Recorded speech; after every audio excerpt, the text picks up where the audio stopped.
Hi students, केटी channel classes में आपका स्वागत है। मैं आशा करता हूँ भाई सभी अच्छे होंगे। ठीक है, तो पिछली वीडियो में हमने फर्स्ट यूनिट को कंप्लीट कर लिया था। आज हम स्टार्ट करेंगे सेकेंड यूनिट। ठीक है भाई, तो सेकेंड यूनिट जो है हमारी simple bonding theory of molecules है और इसमें हम किसके बारे में जानेंगे? बॉन्डिंग के बारे में जानेंगे। बट बॉन्डिंग हम तब जान पाएंगे जब हमको पता होगा एटम्स और ऑर्बिटल के बारे में। थोड़ा सा हम लोग एटम्स के बारे में जानकर चलेंगे फिर हम जानेंगे किसके बारे में बेटे? ऑर्बिटल्स की शेप के बारे में। ठीक है, चलिए अगर मैं बात करता हूँ किसकी बेटे, आप लोगों ने जाना होगा एटम्स के बारे में। एटम्स जो है स्मॉल पार्टिकल्स होता है, ठीक है, जो मतलब जिसे हम नग्न आंखों से नहीं देख सकते। तो एक्सपेरिमेंटल माध्यम से ही हम एटम्स के बारे में जान लेते हैं। तो एटम्स स्मॉल पार्टिकल्स है, मगर एटम्स के बारे में सबसे पहले किसने बताया या एटम को डिस्कवर्ड किसने किया, ये आप लोग भली भांति जानते होंगे। तो एटम सबसे पहले डिस्कवर्ड किया था, ये श्रेय दिया जाता है किसको भैया? सबसे पहला श्रेय दिया जाता है डाल्टन को। किसको दिया जाता है बेटे? डाल्टन को। ठीक है, तो डाल्टन ने 1805 में सबसे पहले किसको खोजा था या डिस्कवर्ड किया था? एटम को। किसने भैया? डाल्टन ने। ठीक है, किसमें भैया? 1805 में। ओके, अब डाल्टन क्या कहते थे? डाल्टन ने कहा था एटम क्या है? नॉन डिविजनल पार्टिकल्स है, मतलब अविभाज्य कण है जिसको विभाजित नहीं किया जा सकता। ठीक है, इसका मतलब एटम ही क्या है? स्मॉल पार्टिकल्स है। ये कौन बताता था? डाल्टन ने बताया, लेकिन बाद में पता चला कि एटम इलेक्ट्रॉन प्रोटॉन न्यूट्रॉन से क्या होता है भैया? मिलकर बना होता है। ठीक है, चलिए उसके बाद नेक्स्ट साइंटिस्ट आए जिनका नाम था, उन्होंने मॉडल दिया जिसे थॉमसन मॉडल के नाम से भी जाना जाता है। ठीक है बेटा, तो थॉमसन आए हमारे और थॉमसन ने 1896 में ये मॉडल प्रस्तुत किया था और उन्होंने बताया कि एटम जो होता है वो एक चार्ज पार्टिकल्स होता है। उसमें क्या होता है? पॉजिटिव नेगेटिव चार्ज होते हैं, मतलब जिसे प्रोटॉन इलेक्ट्रॉन बोला जाता है। तो उन्होंने बताया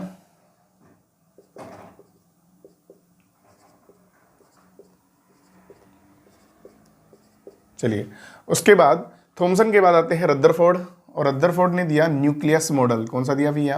न्यूक्लियस मॉडल।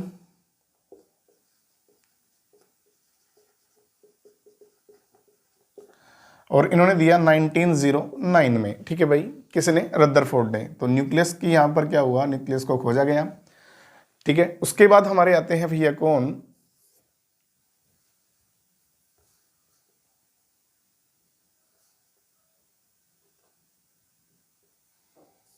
बोहर। कौन आते हैं भैया? बोहर।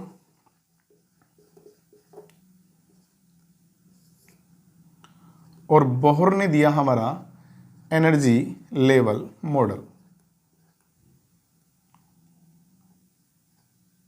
ठीक है भाई, तो एनर्जी लेवल मॉडल किसने प्रस्तुत किया भैया? बोहर ने। उसके बाद फिर श्रोडिंजर, और ये जो बोहर मॉडल दिया गया 1913 में दिया गया। उसके बाद श्रोडिंजर,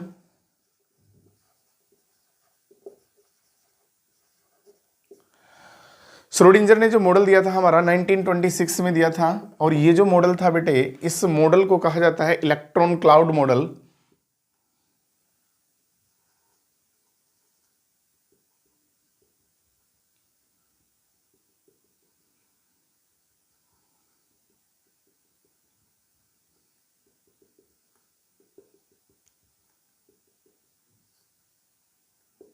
ठीक है, तो इलेक्ट्रॉन क्लाउड मॉडल जो था ये श्रोडिंजर ने दिया।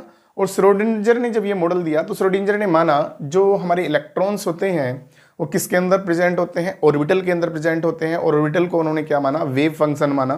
ठीक है बेटा, क्या माना? वेव फंक्शन माना, मतलब तरंग फलन माना। तो यहां से अगर मैं बात करता हूं, ये अगर मेरा क्या है? एक न्यूक्लियस है। क्या है भैया?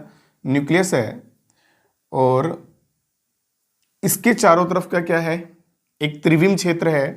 क्या है भैया? एक त्रिविम क्षेत्र है, या मैं कह सकता हूं न्यूक्लियस के चारों ओर का त्रिविम क्षेत्र, region of space around nucleus. ठीक है, तो इसमें इलेक्ट्रॉन की जो प्रोबेबिलिटी होती है, जो मैक्सिमम होती है, तो जो इलेक्ट्रॉन प्रोबेबिलिटी मैक्सिमम जिस क्षेत्र के अंदर होगी या जिस रीजन में होगी, वही क्या कहलाएगा मेरा भैया? ऑर्बिटल कहलाएगा। क्या कहलाएगा? ऑर्बिटल कहलाएगा।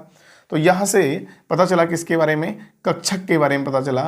तो हम कह सकते हैं, अब आप लोग जानते हैं डायरेक्शन जो होती है भैया वो तीन ही होती हैं। अगर प्लेन की बात करूँ मैं, एक्स वाई जेड, इसे x मानूँ, इसे y मानूँ, तो इसे मैं z मान सकता हूँ, बिल्कुल। तो मेरा जो प्लेन है मैं उसी के अकॉर्डिंग बात करूँगा यहाँ पर। आप भी जानते हैं तीनों प्लेन जो होते हैं वो क्या होते हैं, परपेंडिकुलर होते हैं। चलिए आगे चलते हैं हम लोग।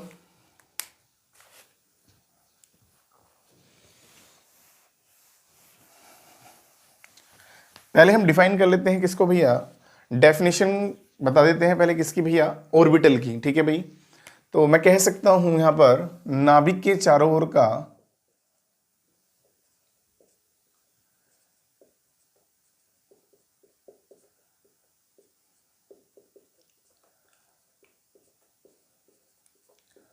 वह त्रिविम क्षेत्र जिसमें इलेक्ट्रॉनों के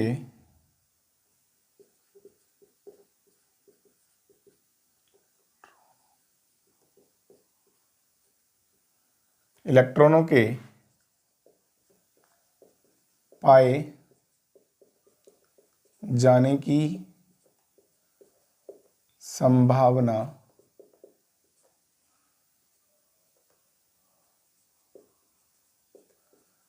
अधिकतम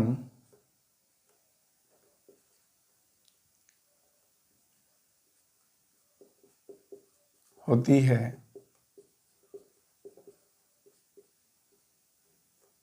कक्षक कहलाता है, ठीक है। तो नाभिक के चारों ओर का वह त्रिविम क्षेत्र जिसमें इलेक्ट्रॉन के पाए जाने की संभावना अधिकतम होती है, क्या कहलाता है भैया, कक्षक कहलाता है। जैसे कि मैंने अभी दिखाया था श्रोडिंगर मॉडल के बारे में। तो अगर मैं बात करूं इलेक्ट्रॉन का जो आवेश होता है, इलेक्ट्रॉन का आवेश मेघ, मेघ मतलब क्लाउड बोलते हैं, बादल, मेघ की तरह फैला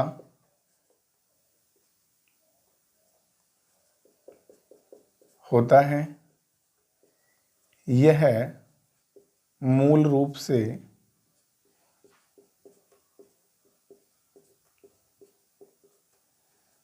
एजीमुथल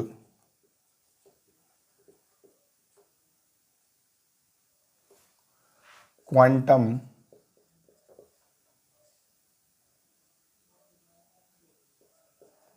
संख्या द्वारा निर्धारित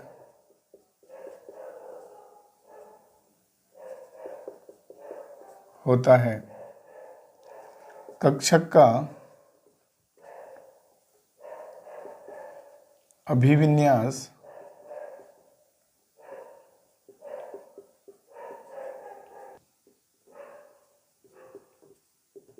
चुंबकीय क्वांटम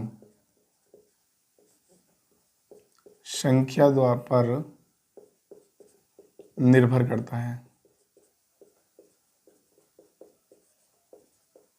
ठीक है भाई। चलो समझ लेते हैं क्या। तो हमारा जो ऑर्बिटल्स है जिसके बारे में हमने अभी बताया, नाभिक के चारों ओर का वह त्रिविम क्षेत्र जिसमें इलेक्ट्रॉन के पाए जाने की संभावना क्या होती है, अधिकतम होती है, तो वही क्या कहलाता है, हमारा कक्षक कहलाता है। लेकिन कक्षक जो होता है मतलब ऑर्बिटल जो होता है, इसको किसके द्वारा शो करते हैं हम, एजीमुथल क्वांटम नंबर के द्वारा क्या करते हैं, शो करते हैं। और जो इसमें हमारी जो मैग्नेटिक क्वांटम नंबर होती है वो किसको बताती है, उसके ओरिएंटेशन को बताती है, मतलब अभिविन्यास को बताती है। An orbital is the region of space around the nucleus within which the probability of finding an electron of a given energy is maximum. The shape of the region of electron cloud gives shape of the orbital, ठीक है। It determined by the azimuthal quantum number while the orientation of क्या orbital depending on the mm, मतलब हमारा क्या है, magnetic quantum number, ठीक है। तो आगे कह रहा है कि एस ऑर्बिटल जो होता है हमारा, सबसे मेन पॉइंट क्या जानना है हमें, शेप जानना है किसके बारे में भैया, एस ऑर्बिटल के बारे में, ठीक है। चलिए तो एस ऑर्बिटल के लिए क्या होता है हमारा, एल बराबर क्या होता है, एजीमुथल क्वांटम नंबर क्या होती है, 0 होती है, और एम भी क्या होता है इसके लिए भैया, 0 होता है। तो हम लोग चलते हैं किसके लिए भैया, एस कक्षक के लिए। तो एस कक्षक में हम सिंपल सी बात कह सकते हैं क्या, एस कक्षक में L इजकल टू क्या होता है 0, तो m भी बराबर क्या होगा हमारा 0 होगा। ठीक है, क्लियर। मैंने अभी आपको डायरेक्शन बता दी थी, x इसे माना है, y इसे माना है, तो z हमारा ये होगा। ठीक है, कोई दिक्कत नहीं है, x इसे मान रहे हो, y इसे मान रहे हो तो z ये होगा, या आपकी मर्जी है, x मान लो, इसको y मान लो तो ये z होगा, मतलब परपेंडिकुलर होने चाहिए। चलिए, अब हमें क्या जानना है भैया, हमारा जो s ऑर्बिटल होता है वो स्पेरिकल होता है, मतलब स्पेरिकल का मतलब हो गया, मैं कह सकता हूँ गोलाकार होता है। अगर ये मेरे प्लेन हो गए हैं तो ये, ठीक है भैया, ये होता है मेरा न्यूक्लियस, और न्यूक्लियस के अराउंडेड क्या होते हैं, इलेक्ट्रॉन्स होते हैं। क्या होते हैं, इलेक्ट्रॉन्स होते हैं। तो मेरा एस ऑर्बिटल कैसा है भैया, स्पेरिकल है, या मैं कह सकता हूँ गोलाकार है। ठीक है बेटा, और एस ऑर्बिटल का जो मैं कह सकता हूँ ऑर्बिटल जो है हमारा यहाँ पर, इसके लिए क्या होता है, इलेक्ट्रॉन की जो प्रोबेबिलिटी होती है एस ऑर्बिटल में जो न्यूक्लियस के पास क्या होती है भैया, बहुत कम होती है। मतलब अगर हम न्यूक्लियस से दूर जाएंगे, मतलब न्यूक्लियस से डिस्टेंस क्या होती है इतनी बढ़ती जाएगी, तो इलेक्ट्रॉन प्रोबेबिलिटी उतनी ही पहले बढ़ेगी, मतलब मैक्सिमम होगी, और उसके बाद फिर क्या हो जाएगी, घटनी शुरू हो जाएगी। मतलब इसके बारे में भी मैं बताऊंगा अभी ग्राफ के माध्यम से। ठीक है, तो ये मेरे पास क्या था, 1s ऑर्बिटल था। अगर मैं 2s ऑर्बिटल की बात करता हूँ तो मेरा ये 2s ऑर्बिटल है। ठीक है, तो इसमें अगर ये मेरा न्यूक्लियस है तो इसके चारों तरफ ये इलेक्ट्रॉन है हमारे, क्लाउड इलेक्ट्रॉन बोल सकता हूँ, इलेक्ट्रॉन का क्लाउड है। और फिर एक स्पेस आएगा, और इस स्पेस के बाद फिर से इलेक्ट्रॉन मुझे क्लाउड दिखाई देगा ये। तो मैं कह सकता हूँ यहाँ से और यहाँ के बीच में जो ये स्पेस आया है इसको बोलते हैं NP, नोडल प्लेन बोलते हैं, मतलब नोडल तल भी कह सकते हैं, सरफेस भी कह सकते हैं। मतलब कि दो s ऑर्बिटल के बीच का जो स्पेस होता है जिसमें इलेक्ट्रॉन प्रोबेबिलिटी क्या हो जाती है, 0 हो जाती है, शून्य हो जाती है, वही मेरा क्या कहलाता है, नोडल प्लेन कहलाता है। तो 1s ऑर्बिटल में अगर मैं नोडल प्लेन की बात करूं तो 1s ऑर्बिटल में 1s ऑर्बिटल न्यूक्लियस के बहुत ज़्यादा क्या होता है, नियर होता है, मतलब बहुत ज़्यादा क्लोज होता है। लेकिन 1s के बाद 2s आता है, इसीलिए याद रखना यहाँ पर नोडल प्लेन क्या होगा, शून्य होगा, यहाँ पर कोई नोडल प्लेन नहीं होता। अगर आप लोग नोडल प्लेन एस ऑर्बिटल में निकालना चाहते हो तो आपको एक फॉर्मूला लगाना होगा, उससे आप निकाल सकते हैं फॉर्मूले के माध्यम से। ठीक है बेटा, तो हमारे पास यहाँ क्या फॉर्मूला लग सकता है, n-1 लग सकता है, किसके लिए, इसके लिए, क्योंकि n का मान कितना है, 1 में से 1 घटाएंगे तो 0 नोडल प्लेन आएगा। 2s वाले में n का मान कितना है, 2 है, तो 2 में से 1 घटाएंगे तो क्या आ जाएगा हमारा नोडल प्लेन भैया 1 आएगा। ठीक है, चलिए, तो हमने ये जान लिया है किसके बारे में, एस ऑर्बिटल के बारे में। यहाँ पर कह रहा है these orbital are spherical and symmetrical the nucleus. हाँ, एक बात और भी ध्यान रखेंगे, ये कैसा होता है, ये सिमेट्रिकल होता है। और एक बात ध्यान रखना, एस ऑर्बिटल नॉन डायरेक्शनल होता है। नॉन डायरेक्शनल का मतलब ये होता है कि इसमें जो इलेक्ट्रॉन प्रोबेबिलिटी होती है न्यूक्लियस के अराउंड कहीं भी हो सकती है, ऐसा कुछ नहीं है कि वो किसी एक्सिस पर होगी। ठीक है, तो नॉन डायरेक्शनल का मतलब है क्या, किसी भी डायरेक्शन में क्या हो सकती है, इलेक्ट्रॉन प्रोबेबिलिटी हो सकती है। ये नहीं है कि केवल एक्स या फिर y या फिर z डायरेक्शन में होगी, जैसा कि p में होता है। ठीक है, चलिए, तो these orbital are spherical and symmetrical the nucleus the probability of finding the electron is 0 near the nucleus. मैंने अभी बताया था न्यूक्लियस के पास जो इलेक्ट्रॉन प्रोबेबिलिटी फाइंडिंग क्या होती है, 0 होती है। उसके बाद वो कह रहा है then there nucleus and keep in increase as the distance from the nucleus. जैसे ही हम न्यूक्लियस से क्या करते हैं भैया, दूर जाते हैं, दूरी पर जाते हैं, तो पहले इलेक्ट्रॉन प्रोबेबिलिटी क्या होती है, इंक्रीज होती है, और उसके बाद क्या हो जाती है, मैक्सिमम होने के बाद क्या होने लगती है, डिक्रीज होने लगती है। ठीक है, उसके बाद कह रहा है the size of the orbital depend upon the value of n। बिल्कुल, n क्या है हमारा यहाँ पर, मुख्य क्वांटम नंबर। ठीक है बेटा, तो यहाँ पर जो ऑर्बिटल्स है उसकी जो वैल्यू है हम कह सकते हैं the orbital depend upon the value of n। n के मान पर क्या करता है, डिपेंड करता है, क्योंकि अगर n की वैल्यू इंक्रीज होगी तो याद रखना ऑर्बिटल भी क्या होगा, इंक्रीज होगा। यहाँ पर दिखाया है 2s ग्रेटर देन 1s, बिल्कुल सही बात है भैया। 2s ऑर्बिटल जो है n बराबर क्या है यहाँ 2, और यहाँ पर n के लिए क्या है 1, तो 2s ऑर्बिटल क्या होता है, greater than 1s। 2s orbital 1s से क्या है, ऑर्बिटल से क्या है, थोड़ा बड़ा है।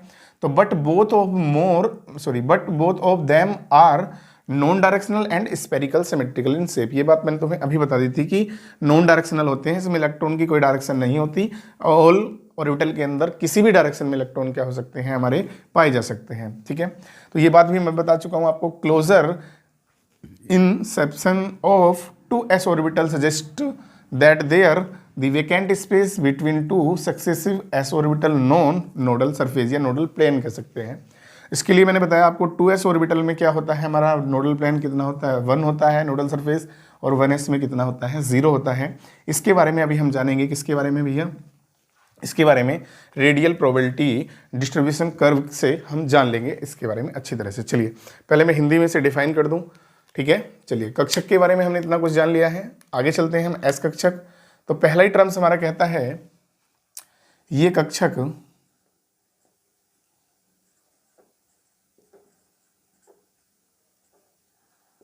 गोलाकार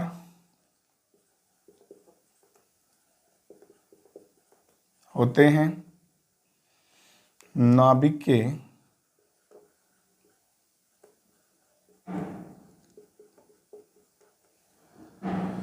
चारों ओर सम्मित होते हैं।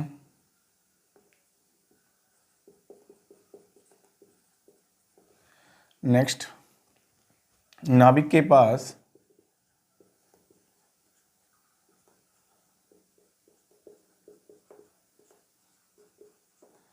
इलेक्ट्रॉन के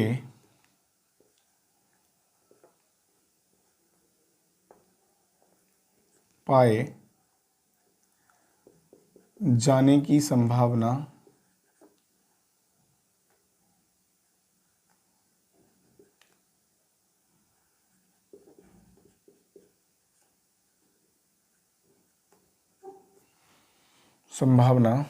शून्य होती है।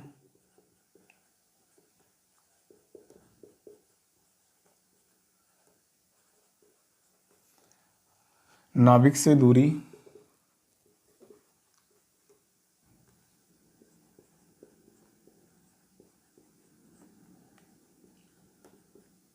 बढ़ने पर इलेक्ट्रॉन की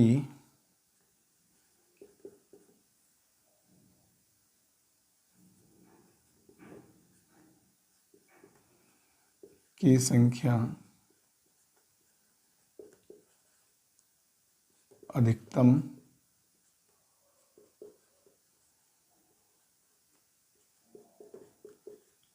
होती है, फिर घट जाती है। ठीक है भाई। नेक्स्ट, कक्षक मुख्य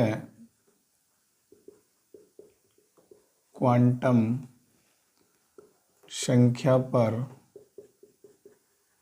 निर्भर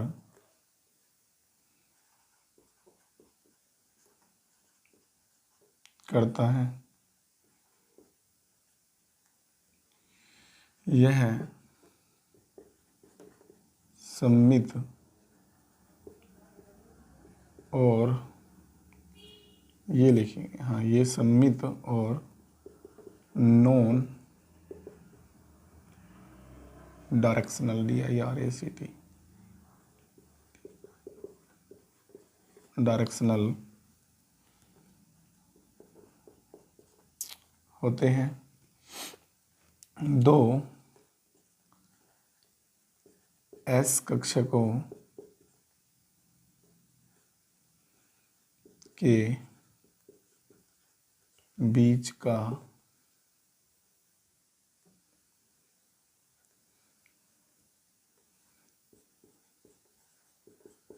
रिक्त स्थान नोडल प्लेन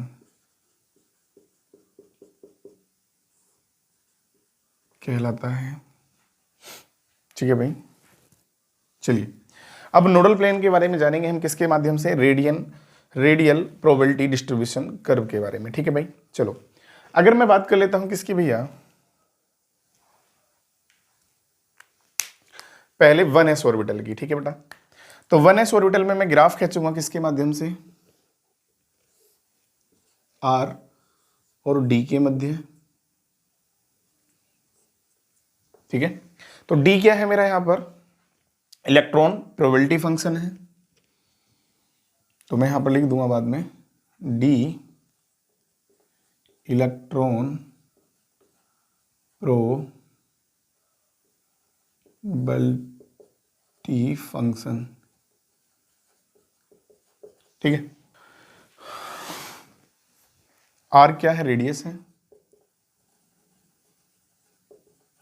चलिए, तो जिस प्रकार से अभी हमने बताया था, क्या न्यूक्लियस के जो राउंडेड है, मतलब अराउंडेड न्यूक्लियस के क्या होते हैं, इलेक्ट्रॉन क्या होते हैं, पहले तो ध्यान रखना इलेक्ट्रॉन प्रोबेबिलिटी शून्य होती है, तो मेरा रेडियस के पास कर्व मेरा यहाँ से उठना शुरू होता है, मतलब यहाँ तो होता है, लेकिन जैसे ही जैसे क्या होता है रेडियस बढ़ती है, मतलब त्रिज्या बढ़ती है किसकी भैया, ऑर्बिटल की, तो मेरे इलेक्ट्रॉन प्रोबेबिलिटी क्या होती है, थोड़ी थोड़ी इंक्रीज होती है और यहाँ पर जाकर क्या हो जाती है, मैक्सिमम हो जाती है और उसके बाद क्या हो जाती है, घटनी शुरू हो जाती है। ठीक है ना, तो ये बताता है किसको भैया, यहाँ पर बताइए कोई नोडल प्लेन बना, नहीं बना, क्योंकि प्रोबेबिलिटी बढ़ी और फिर क्या हो गई, घट गई है। लेकिन अगर मैं 2s ऑर्बिटल की बात करता हूँ, किसकी बेटे, 2s ऑर्बिटल की बात करता हूँ, तो 2s ऑर्बिटल में होता क्या है,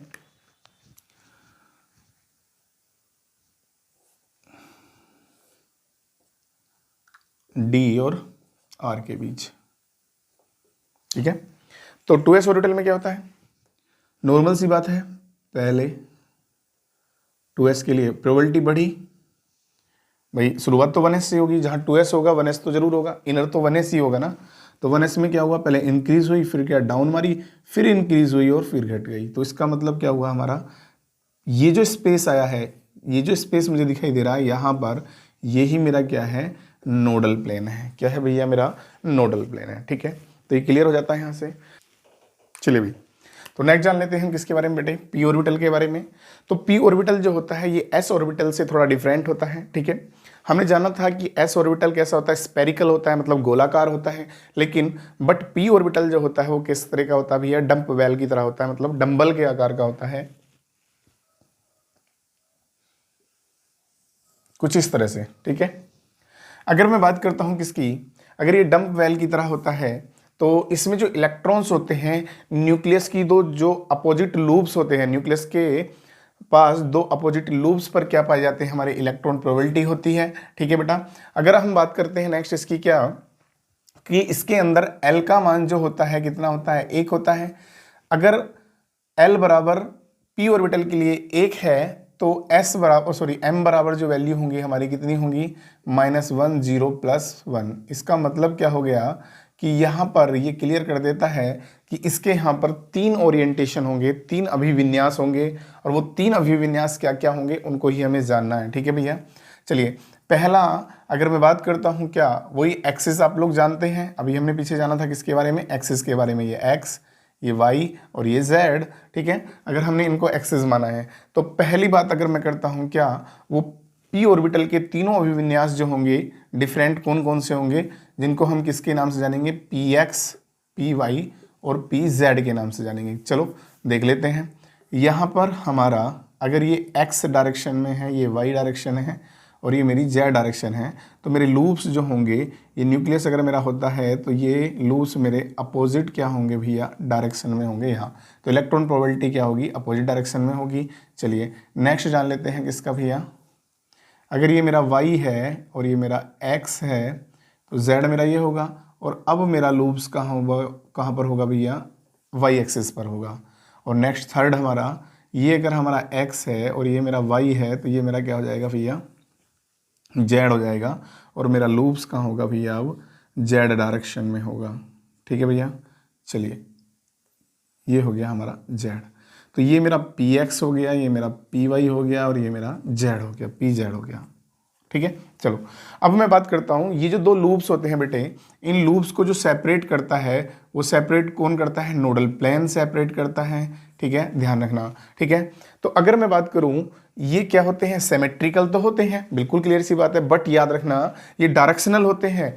एस ऑर्बिटल में हमने पढ़ा था कि वो नॉन डायरेक्शनल होते हैं, उसमें इलेक्ट्रॉन्स न्यूक्लियस के अराउंडेड किसी भी डायरेक्शन में हो सकते हैं, बट इसमें क्या होंगे, केवल डायरेक्शन में होंगे, और वो किस पर होंगे, लूप्स पर होंगे। इसलिए हम कह सकते हैं ये सिमेट्रिकल के साथ साथ कैसा है, डायरेक्शनल करैक्टर भी रखता है। ठीक है, तो मैंने कहा टू लूप्स को कौन सेपरेट करता है भैया? नोडल प्लेन सेपरेट करता है, जहां पर इलेक्ट्रॉन प्रोबेबिलिटी क्या होती है? शून्य होती है। कहां पर? नोडल प्लेन पर। सिंपल सी बात है। एक बात और भी हमें जाननी है, क्या? पी ऑर्बिटल में जो, अगर मैं बात करूं, ये पी ऑर्बिटल, ठीक है, ये मेरा पी एक्स हुआ, ये मेरा पी वाई हो गया, और ये मेरा पी जेड हो गया, ठीक है ना। ओरिएंटेशन वही आया था हमारा, क्या? -1 0 +1, ठीक है ना। ये तीनों जो ऑर्बिटल होते हैं इनको क्या कहा जाता है? डीजेनरेट ऑर्बिटल कहा जाता है, क्योंकि तीनों ऑर्बिटल की एनर्जी क्या होती है भैया? इनकी एनर्जी सेल्स क्या होते हैं? इक्वल होते हैं या समान होते हैं, इसलिए इनको क्या कहा जाता है? डीजेनरेट ऑर्बिटल कहा जाता है। चलिए, ये हमने जाना। अब हिंदी में डिफाइन कर लेते हैं। चलिए, तो पी कक्षक में इलेक्ट्रॉन नाभिक के विपरीत दिशा में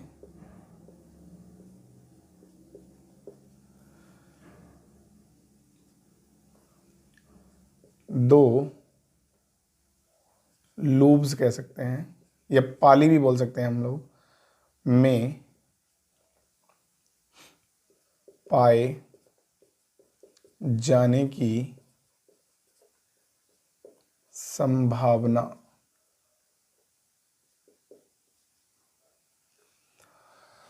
अधिक होती है।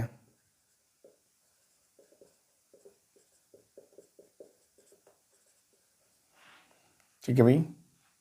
पी कक्षक का आकार डंबल बैल की तरह होता है। नेक्स्ट, पी कक्षक के लिए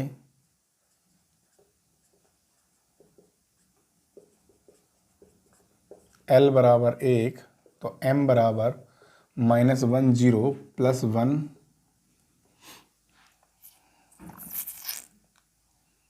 3 अलग अलग विन्यास होते हैं, जो या जिन्हें px, py, pz द्वारा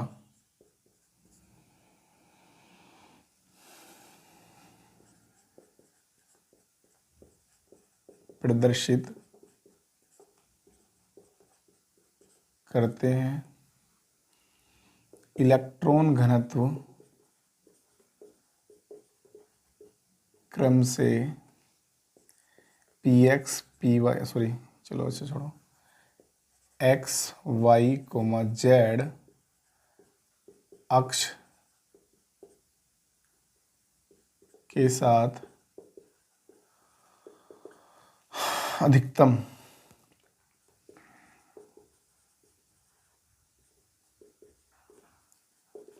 हो भी सकता है या नहीं।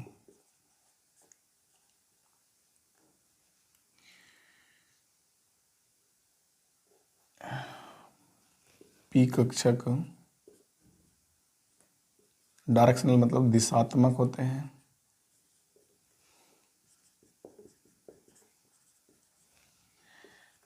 पी कक्षक की दो लूब्स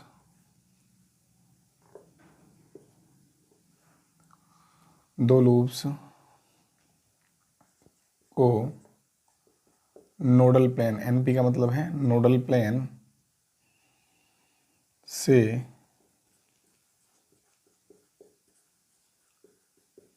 अलग करते हैं।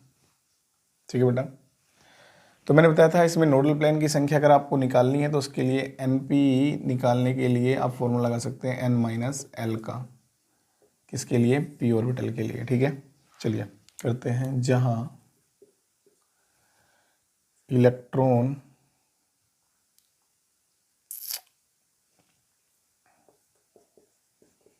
मिलने की संभावना 0 होती है। चलिए, तीनों कक्षों की ऊर्जा समान होती है, तीनों कक्षों को ऊर्जा समान होती है, अतः इन्हें डीजेनरेट या समभ्रंश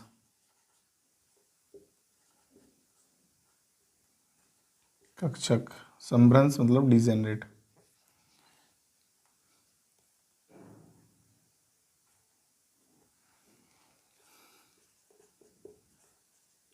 कहते हैं। ठीक है भाई, तो ये पॉइंट हमारा क्लियर हो जाता है किसके लिए, पी ऑर्बिटल के लिए। नेक्स्ट जानते हैं किसके बारे में बेटे, डी ऑर्बिटल की शेप के बारे में।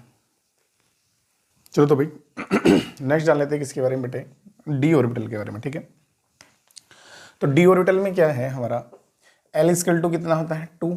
तो सिंपल सी बात है, अगर एल बराबर 2 है तो एम इक्वल टू कितना होगा भैया, मतलब एल के बराबर 2 के लिए एम के कितने 5 मान होंगे, -2 -1 0 +1 और +2।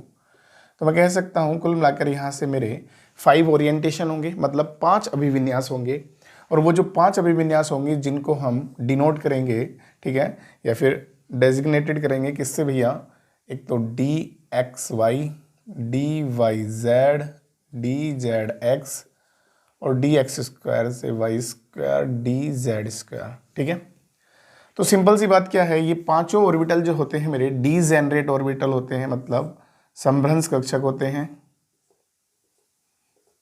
कौन कौन से, DXY, DYZ, DZX, DXY² DZ²। ठीक है भैया, तो ये मेरे पांचों कैसे हैं भैया, समभ्रंश कक्षक हैं, या फिर मैं कह सकता हूँ डीजेनरेट ऑर्बिटल हैं। ठीक है, तो इसकी याद रखना, इसकी जो ज्यामिति होती है बेटे वो पी ऑर्बिटल की अपेक्षा क्या होती है, थोड़ी जटिल होती है। These orbital have complex geometry shapes as compared p orbital. Clear सी बात है, अगर ये पी ऑर्बिटल की अपेक्षा क्या होती है, जटिल होती है, तो ध्यान देना। तो कुल मिला के बात आ जाती है, याद रखेंगे हम। पहली बात तो ये कि जो हमारे DXY, DYZ, DZX जो हैं, इनके जो लूप्स होंगे हमेशा वो कहाँ होंगे, एक्सिस के किस में, बीच में होंगे, मतलब बिटवीन एक्सिस होंगे। ठीक है, चलो कैसे होंगे देख लेते हैं। अगर मैंने इसको x माना है तो इसको y माना है, सिंपल सी बात है, आप इसे x इसको y, इसको y, x इसको y मान सकते हैं, कोई प्रॉब्लम नहीं है। तो मेरे लूप्स जो होंगे x y के अलोंग, सॉरी बिटवीन, और यहाँ भी कहाँ होंगे, एक्स वाई के बीच में होंगे। चलिए नेक्स्ट हम मान लेते हैं किसको भैया, अगर मैंने ये y माना है तो इसको मैं z मानूं, तो यहाँ तो ये मेरा हुआ DXY, ये मेरा DYZ,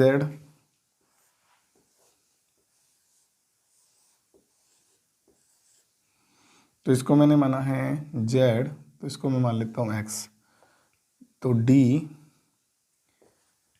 DZX या DXZ भी कह देते हैं, कोई भी दिक्कत नहीं है इसमें। चलिए उसके बाद नेक्स्ट अगर मैं बात कर लेता हूँ, अगला मेरा क्या आता है, ये तीनों ऑर्बिटल जो है हमारे, इसमें जो लूप्स होंगे वो कहाँ होंगे, अक्षों के बीच में होंगे, मतलब बिटवीन एक्सिस होंगे।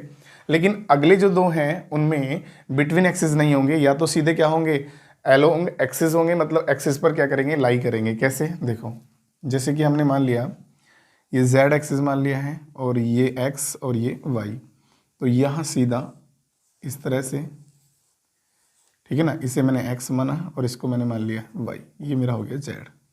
तो मैं सिंपल सी कह सकता हूँ यहाँ पर ये हो गया मेरा ये वाला। चलिए बचा कौन सा भैया, 5 थोड़ा अलग होता है, इसको थोड़ा समझना कठिन होता है, पर लेकिन फिर भी समझना तो पड़ेगा भाई कुल मिला के। तो अगर मैंने माना है z एक्सिस, तो z एक्सिस कहाँ माना, मैंने इस डायरेक्शन में मान लिया है। तो मेरे जो एक्स वाई प्लेन होंगे वो इस तरह से होंगे, चाहे हूँ तो मैं इसे नहीं दिखा सकता बीच वाले को। चलो फिर दोबारा से, ये मेरा z एक्सिस होगा और मेरे ये एक्स वाई प्लेन होंगे और ये y हो गया। तो मेरे लूप्स ये इस तरह से यहाँ पर तो होगा ही होगा, लेकिन इसके बैक वाले को हम कुछ इस तरह से दिखाएंगे क्योंकि इसके ऊपर नहीं डाल के दिखा सकते। चलिए, तो ये मेरा हो जाएगा कौन सा भैया, अब सिर्फ लूप्स किस पर हैं, जेड एक्सिस पर हैं, तो इसलिए मेरा क्या कहलाएगा, जेड स्क्वायर कहलाएगा। तो ये मेरे पांचों ऑर्बिटल जो हो गए हैं, तो ध्यान रखना ये पांचों कक्षक होते हैं हमारे डी ऑर्बिटल। तो नेक्स्ट जान लेते हैं वह हम किसके बारे में बेटे, एफ ऑर्बिटल के बारे में।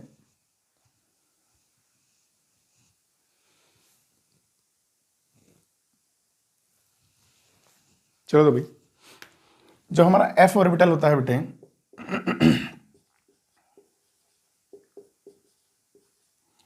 एफ कक्षक जो होते हैं इनके लिए क्या होता है भैया, एल बराबर कितना होता है, 3 होता है। सिंपल सी बात है, एल बराबर 2 तो पॉसिबल ही नहीं है, ठीक है। तो एल बराबर 3, तो एम की जो वैल्यू होंगी हमारे पास कितनी होंगी, 7 होंगी। मतलब मैं कह सकता हूँ इनके 7 अभिविन्यास होंगे, 7 ओरिएंटेशन होंगे, ठीक है बेटा।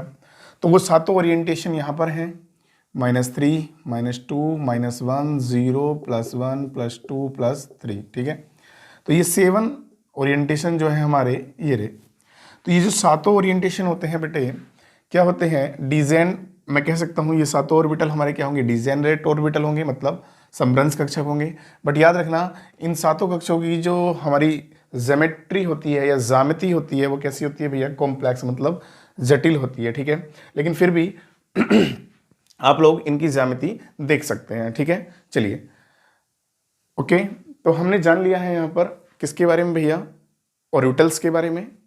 उसके साथ साथ एक बात और भी ध्यान रखेंगे कि यदि हमारा 1s ऑर्बिटल पॉसिबल है, ठीक है, ध्यान रखना 2p ऑर्बिटल पॉसिबल है बट 1p इम्पॉसिबल है, ध्यान रखना 3 याद रखना d पॉसिबल है बट 2d इम्पॉसिबल है। जब 2d इम्पॉसिबल है तो 1d तो इम्पॉसिबल ही होगा। चलिए उसके बाद मैं कह सकता हूँ 4f पॉसिबल है बट 3f इम्पॉसिबल है, ध्यान रखना, ठीक है। चलिए अब हम लोग जान लेंगे किसके बारे में भैया, आगे किसके बारे में भैया, अबाव के लॉ के बारे में, ठीक है। अबाव का लॉ क्या बताता है हमें कि किसी भी ऑर्बिटल में इलेक्ट्रॉन को हम किस प्रकार से एंटर कराते हैं, और वहां से ही हम सीखेंगे किसमें भैया, इलेक्ट्रॉनिक कॉन्फ़िगरेशन किसमें, ऑर्बिटल्स में, या फिर किसके अंदर, हम सबसेल के अंदर, ठीक है। क्योंकि ऑर्बिटल्स में तो इलेक्ट्रॉनिक कॉन्फ़िगरेशन कम निकालते हैं हम, अधिकतर किस में निकालते हैं बेटे, सबसेल में निकालते हैं। मैंने हर ऑर्बिटल को दिखाया है आपके सामने, चाहें तो आप इलेक्ट्रॉन्स को ऑर्बिटल में भी क्या कर सकते हैं भैया, निकाल सकते हैं, ठीक है, या फिर मैं कह सकता हूँ शो कर सकते हैं। लेकिन अबाव लॉ किस में बताता है, सबसेल्स के बारे में बताता है कि सबसेल में इलेक्ट्रॉन किस प्रकार से एंटर करता है, ठीक है। उसी के लिए उसने क्या दिया था, अबाव लॉ क्या देता है, ऑर्डर देता है, ठीक है। चलिए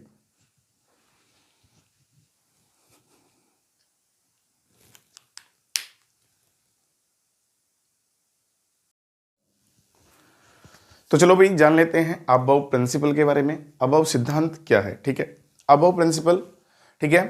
तो ये एक जर्मन एक्सपेंशन मीनिंग है जिसका अर्थ होता है क्या भैया, बिल्डिंग अप, मतलब जर्मन भाषा का एक शब्द है जिसका अर्थ होता है निर्माण करना, ठीक है। तो इसमें होता क्या है, इलेक्ट्रॉन किसी भी ऑर्बिटल के अंदर जो एंटर करता है वो किसके, एनर्जी के इंक्रीजिंग ऑर्डर में, मतलब जैसे जैसे एनर्जी लेवल क्या होता जाएगा, बढ़ता जाएगा, तो सबसे पहले उसमें एंटर करेगा जिसका एनर्जी लेवल सबसे लो होगा, ठीक है। क्लियर सी बात है। Principle states that the electrons are added on one by one to the various orbital in order of their increasing energy starting with the orbital of lowest energy, ठीक है। तो the energy order of energy of various atomic orbital is, कैसे, पहले सबसे पहले किस में जाएगा भैया, 1s में जाएगा, फिर 2s में जाएगा, फिर 2p में जाएगा, फिर 3s में जाएगा, फिर 3p में जाएगा, फिर 4s में जाएगा। मतलब कहने का ये है कि अब हमें कैसे पता चले किसकी एनर्जी कम है, ये एक बहुत बड़ा थोड़ा बोरिंग फंडा है, ठीक है।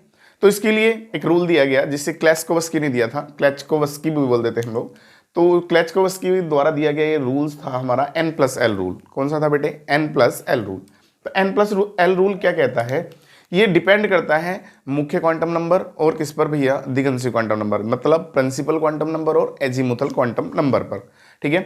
अगर हम लोग क्या करें, एजीमुथल क्वांटम नंबर और प्रिंसिपल क्वांटम नंबर के वैल्यू को क्या कर दें, ऐड कर दें। तो इसने यहाँ पर दो रूल्स बनाए हैं। मतलब पहला पॉइंट तो इसका बनता है the orbital with the lower value of n plus L has lower energy than the orbital of higher n plus L value. ठीक है, तो जिसकी n प्लस एल की वैल्यू क्या होगी, लो होगी, उसमें इलेक्ट्रॉन पहले एंटर करेगा, और जिसकी हाई होगी उसमें बाद में करेगा। बट दूसरा टर्म्स कहता है यदि दो ऑर्बिटल की क्या आ जाए, n प्लस एल वैल्यू की क्या आ जाए, सेम आ जाए, तो तब उसमें एंटर करेगा जिसके लिए n का मान क्या हो भैया, कम हो, मतलब जिसके लिए n की वैल्यू क्या हो, लोअर हो। चलो समझ लेते हैं हिंदी में भी। मतलब तो मैं कह सकता हूं यहां से अफवाह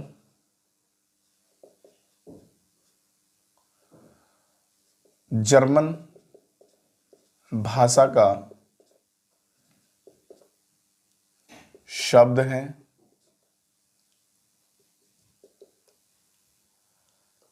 जिसका अर्थ है निर्माण करना। क्या करना भैया, निर्माण करना। ओके, अब नेक्स्ट लाइन से जानेंगे हम लोग। तो अफबाउ प्रिंसिपल क्या कहता है, विभिन्न कक्षकों में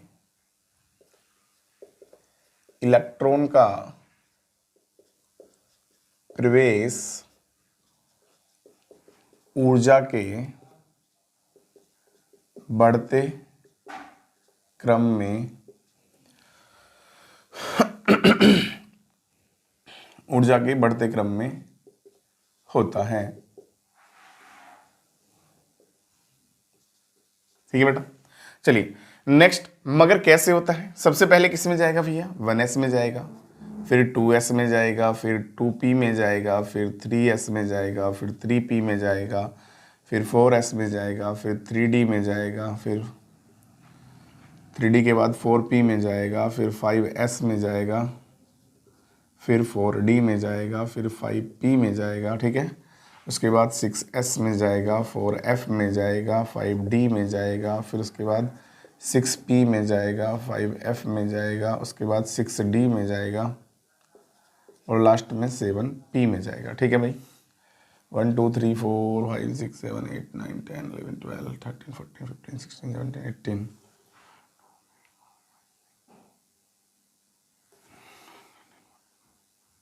ठीक है, चलिए।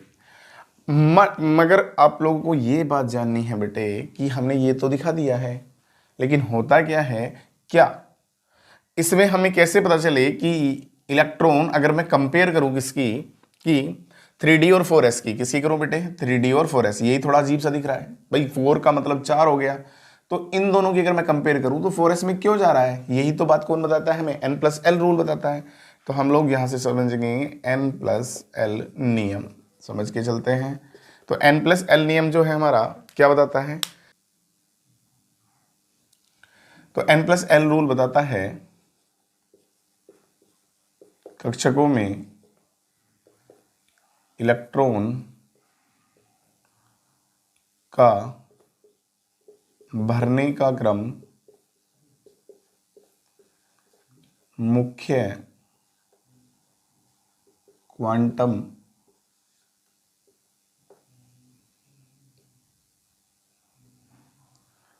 संख्या तथा एजीमुथल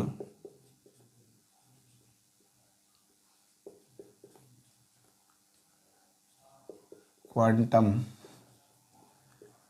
संख्या पर निर्भर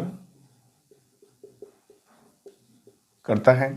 चलिए, जिसके पहला पॉइंट क्या कहता है, जिस कक्षक के लिए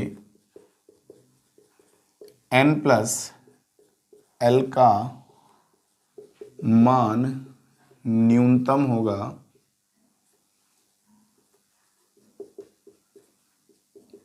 उसमें इलेक्ट्रॉन पहले प्रवेश करेगा। चलिए, सेकंड टर्म्स क्या कहता है, यदि दो कक्षकों के लिए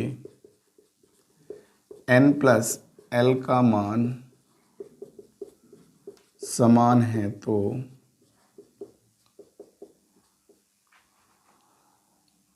जिस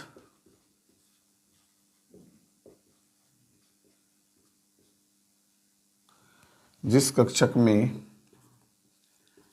n का मान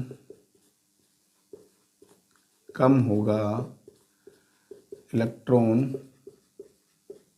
उसमें प्रवेश करेगा।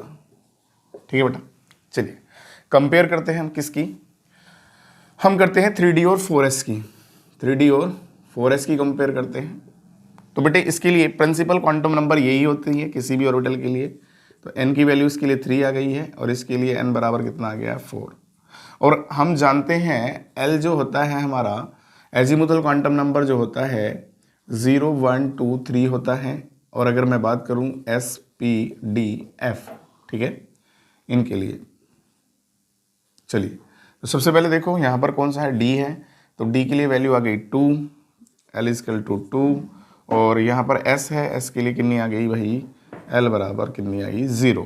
तो मैं फंडा लगाता हूँ यहाँ पर n+l का और वैल्यू मैं अगर रखता हूँ तो मेरी कितनी आ जाएगी 3, 2। तो इक्वल टू कितनी आ गई मेरी भैया 5, कितनी आ गई 5। यहाँ पर आ जाइए n+l। तो n की वैल्यू कितनी है यहाँ पर 4 + 0। तो यहाँ पर हमारी आ गई 4। तो मैं सिंपल सी बात कह सकता हूँ कि यहाँ पर n+lu की जो वैल्यू का जो मैंने देखा है, n+l की जो वैल्यू है वो लोवेस्ट किसके लिए है, 4s के लिए। तो इसका मतलब सही है भाई, इलेक्ट्रॉन्स मेरा 3D से पहले किस में एंटर करेगा, 4s में करेगा। ठीक है, चलिए नेक्स्ट पॉइंट एक और समझ लेते हैं। क्या जो हमारा यहाँ पर आ रहा है 4p और 5s, कौन सा आ रहा है 4p और 5s, तो इनमें कंपेयर करते हैं 4p और 5s में। ठीक है, इसके लिए n बराबर बोलो कितना आएगा, यही है 4। इसके लिए n बराबर कितना आएगा 5। ठीक है भाई, आगे चलते हैं नेक्स्ट। l p के लिए कितना आया 1 और किसके लिए भैया s के लिए आएगा 0। क्या आएगा 0। तो n+l बराबर कितना जाएगा 4 + 1 इक्वल टू 5 आ जाएगा हमारा। और यहाँ n+l 5 + 0 बराबर कितना जाएगा हमारा 5 आ जाएगा। तो दोनों के लिए क्या है वैल्यू सेम है। तो मैं कह सकता हूँ सीधा सीधा, तो n की वैल्यू सबसे कम किसके लिए है 4p के लिए है। तो इसलिए किस में पहले एंटर करेगा 4p में एंटर करेगा। क्लियर होता है। चलो नेक्स्ट जान लेते हैं कुछ एग्जाम्पल कैसे आप लोग इलेक्ट्रॉनिक कॉन्फ़िगरेशन निकालोगे।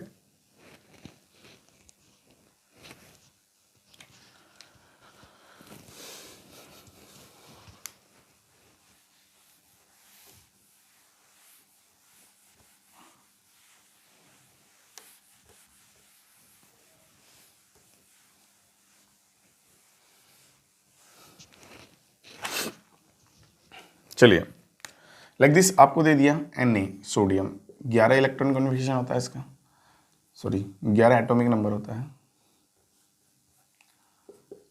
Na 11 इसका एटॉमिक नंबर होता है। तो सबसे पहले हमारा 1s में ऑर्बिटल करेगा, 1s में एंटर करेगा। अच्छा एक बात ध्यान रखेंगे, s में मैक्सिमम इलेक्ट्रॉन 2 आ सकते हैं, p में मैक्सिमम कितने आ सकते हैं 6 आ सकते हैं, और d में मैक्सिमम कितने आ सकते हैं 10 आ सकते हैं, और f में मैक्सिमम कितने आ सकते हैं 14 आ सकते हैं। चलिए सबसे पहले हम लोग एक एग्जाम्पल लिखते हैं किसका, सोडियम। इसका एटॉमिक नंबर 11 होता है। तो सबसे पहले किस में एंटर करेगा इलेक्ट्रॉन 1s में। तो 1s में मैक्सिमम 2 इलेक्ट्रॉन आ सकते हैं, उसके बाद 2s 2p में 6 आ सकते हैं। तो 2 4 6 10 हो गए, बट हमें चाहिए कितने 11। ये भी कंप्लीट, ये भी कंप्लीट, आ गया कौन सा 3s1। क्लियर। उसके बाद हम लोग किसका निकाल सकते हैं K19 का निकालें। तो 1s2 2s2 2p6 3s2 और 3p6 और उसके बाद आता है 4s1। क्यों 2 4 6 10 2 12 6 18 19। ठीक है, चलिए अब एक बात और भी ध्यान रखना, इसके लिए क्या कर सकते हो आप लोग, अगर आपने सोडियम का इलेक्ट्रॉन कॉन्फ़िगरेशन निकाला है और मान लो आपको इस इलेक्ट्रॉन को मतलब इलेक्ट्रॉन कॉन्फ़िगरेशन को ज़्यादा बड़ा नहीं करना है, तो आप इसको या करके दिखा सकते हैं। सोडियम के लिए आने वाला पहला ही इसका एलिमेंट जो नोबल गैसेज है, जहाँ ऑक्टेट कंप्लीट होता है, वो कौन से नंबर की आती है? हीलियम के बाद कौन सा आता है? नियोन आता है। तो नियोन तक तो इसका इलेक्ट्रॉन कॉन्फ़िगरेशन, क्योंकि नियोन का इतना इलेक्ट्रॉनिक कॉन्फ़िगरेशन होता है, और इसको ब्रैकेट में बंद कर दो और बाहर में क्या लिख दो? 3s1 लिख सकते हो, ठीक है ना। उसके बाद जैसे कि हमने इसको दिखाना है तो या करके दिखा सकते हैं आप लोग, इसके लिए भी और करके दिखा सकते हैं। क्या इससे पहले आने वाला तत्व तो कौन सा है? हीलियम। नियोन के बाद आर्गन आता है, आर्गन के पास ये इलेक्ट्रॉन कॉन्फ़िगरेशन होता है। तो आप लोग क्या करेंगे, यहाँ पर ब्रैकेट में आर्गन लिख देंगे, तो इससे पता चल जाता है इससे पहले आर्गन का है और उसके बाद क्या आता है? 4s1 हो जाता है, ठीक है भाई।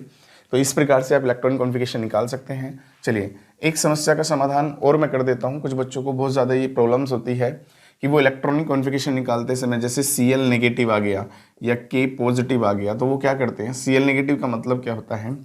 1s2 2s2 2p6 और 3s2 3p, इसका 17 होता है। तो बच्चों के हिसाब से क्या आना चाहिए भैया? 17 आना चाहिए। बट ये नेगेटिव क्या बता रहा है? इस पे एक इलेक्ट्रॉन क्या हुआ है? इंक्रीज हुआ है, इसलिए यहाँ पर क्या करेंगे? 3p6 लिखेंगे। 2 4 6 10 2 6 18 हो जाएगा, ठीक है। अब अगर कंडीशन आ जाती है प्लस वाली, तो इसका मतलब क्या है? एक इलेक्ट्रॉन्स लूज हुआ है, तो इसका मतलब 1s2 s2p क्या जाएगा? 6, 3s2 3p कितना आना चाहिए? 6, और उसके बाद क्या आता है? 4s1 आ रहा था, वो किसके लिए आ रहा था? 19 के लिए आ रहा था। बट एक क्या हो गया इसमें से? इलेक्ट्रॉन लूज हो गया, मतलब या कम है, तो इसलिए हम 3p6 लिख कर छोड़ देंगे। चाहो तो 4s लिख सकते हो, बट 0s का इलेक्ट्रॉन हमने क्या किया है? एक एनर्जी देकर क्या कर लिया है? बाहर निकाल लिया, ठीक है। चलो एक और समस्या है उस प्रॉब्लम को भी समझ के चलते हैं। और वो समस्या क्या रहती है बच्चों की? वो ये है एक्सेप्शन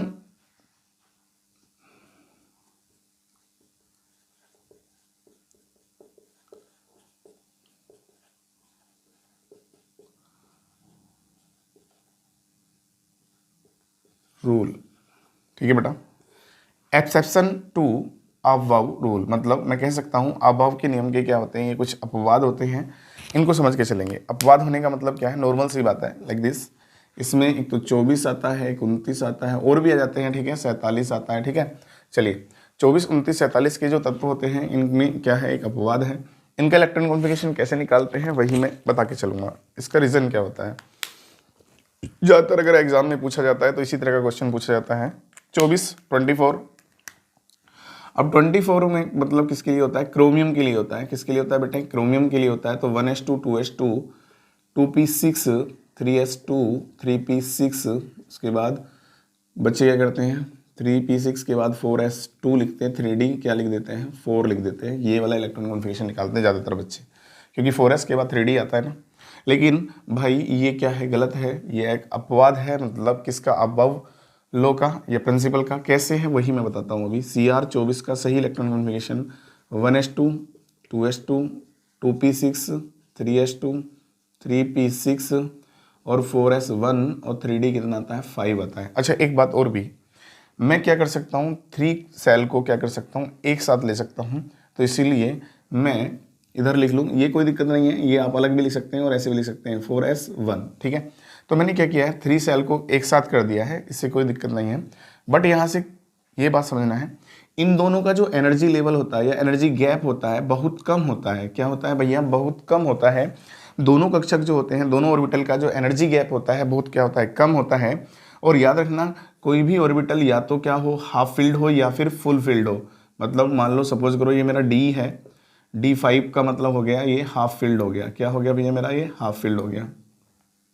या फिर क्या हो जाए कंडीशन? D10 किया जाए। किस किया जाए बेटे? D10 पे। D10 पे मेरा फुल फील्ड हो जाता है ये। तो या तो D5 पे हो या D10 पर हो, तो इस पर क्या होता है? ज़्यादा स्टेबल होता है, ज़्यादा स्थायी होता है। तो इसीलिए 4s की और 3d की एनर्जी कम होने के कारण 4s का एक इलेक्ट्रॉन d की तरफ चला जाता है और d को क्या बना देता है? स्टेबल बना देता है, स्थायी बना देता है। इसलिए याद रखेंगे, तो गड़बड़ नहीं करेंगे। चलिए ये पॉइंट हमारा क्लियर हो जाता है यहाँ से। एक बात और भी समझ लीजिएगा, कभी कभी क्या होता है? Cr3 पॉजिटिव का इलेक्ट्रॉन कॉन्फ़िगरेशन निकालने के लिए दे देता है वो पॉजिटिव चार्ज देकर। तो बच्चे क्या करते हैं कि पॉजिटिव चार्ज में क्या करते हैं? कहते हैं 24 से 3 पॉजिटिव है तो 3 घटाया और किसके लिए भैया? 21 के लिए इलेक्ट्रॉन कॉन्फ़िगरेशन निकाल देते हैं। और अक्सर ये इलेक्ट्रॉन कॉन्फ़िगरेशन निकालते हैं 2s2p6 3s2 और 3p6 और D से बाहर निकालने की जगह क्या करते हैं वो D से इलेक्ट्रॉन बाहर निकाल देते हैं और क्या कर देते हैं 3D क्या लिख देते हैं, 3 इससे गए तो 2 4s1 लिख देते हैं, लेकिन ये गलत होता है, ये इलेक्ट्रॉन कॉन्फ़िगरेशन सही नहीं है बेटे, ध्यान रखना। मेन इलेक्ट्रॉन कॉन्फ़िगरेशन निकालते समय याद रखना सेल जो बाहर वाला होता है 4 सेल होता है वो, और 4 सेल से पहले इलेक्ट्रॉन बाहर जाएगा, तो इसका सही इलेक्ट्रॉन कॉन्फ़िगरेशन क्या होगा भैया 1s2 s2 p6 3s2 3p6 और 3D और 4s, पहले 4s से एक गया और 2 इससे गए, क्योंकि 3 पॉजिटिव कह रहा है तो एक पहले 4s से लेके जाएंगे और 2 किससे लेके जाएंगे D से, तो मेरे पास 3D कितना बचेगा भैया 3 बचेगा, ठीक है, कितना बचेगा 3 बचेगा और 4s क्या हो जाएगा मेरा 0, तो यही मेरा करेक्ट क्या है इलेक्ट्रॉन कॉन्फ़िगरेशन है 3 पॉजिटिव वाले का, ठीक है। ऐसे ही हम याद रखेंगे, पॉजिटिव वाले पर अक्सर गलती नहीं करेंगे, ठीक है। तो आपसे क्वेश्चन यहाँ पर शॉर्ट ये भी पूछ सकता है, जैसे मैंने अभी कंपेयर करके दिखाई थी n+l रूल पर, किस किस के बीच में 4s और 3D के बीच में कंपेयर करा सकता है, शॉर्ट क्वेश्चन में 4f 5s के बीच में कंपेयर करा सकता है, या फिर आपसे इलेक्ट्रॉन कॉन्फ़िगरेशन निकलवा कर देख सकता है, ठीक है। चलिए मैंने ये क्लियर किया, नेक्स्ट जानेंगे भाई अब हम नेक्स्ट वीडियो में और कुछ रूल्स है उनके बारे में, चलिए।